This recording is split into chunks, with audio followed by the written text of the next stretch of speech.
Russian opposition leader Alexei Navalny is fond of a praise, the wonderful Russia of the future. He is shorthand for a country without President Vladimir Putin.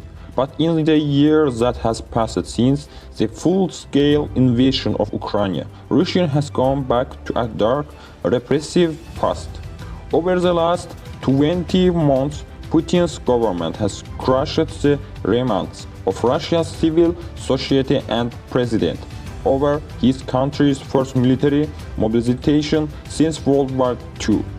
Political opponents such as Navalny are in prison or out of the country, and Putin has made it clear that he seeks to reserve Russia as an empire in which Ukraine has no place and an independent state.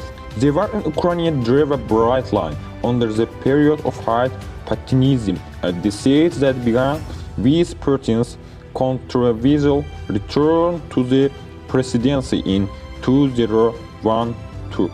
That era, in hindsight, was a prelude to the current war. Russia annexed the Crimean Peninsula in 2014 and backed armed separatists in Ukraine's Donbas region, while Putin's technocrats worked on sanction-proofing the Russian economy.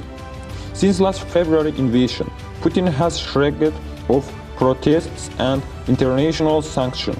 Independent media and human rights groups have been branded as foreign against or shut down entirely. Russia is now in an uncertain new phase, and it's clear there will be no return to the status quo ante for ordinary citizens. So it's Putin's grip on power unchallenged.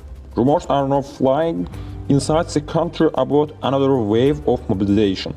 And in Moscow, scenes of elite competition and being to emerge, even as some Russians are seeing through the cracks in the wall of state propaganda. The distorted lens of history. On February 2, Putin paid a visit to the southern Russian city of Volgograd to commemorate 90th anniversary of the Soviet victory at what was then called Stalingrad, a cultural turning point in what the Russians called the Great Patriotic War.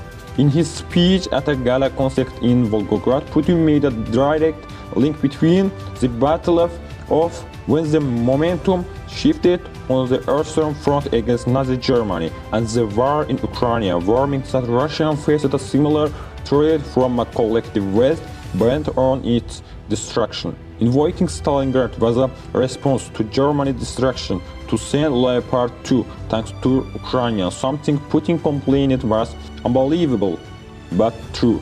But the president's visit to Volgograd has an element of what well-known Russian political scientists truly regard, described as a costume play that Russian ruling class uses to drape their policies in the Germany's garments of a heroic past.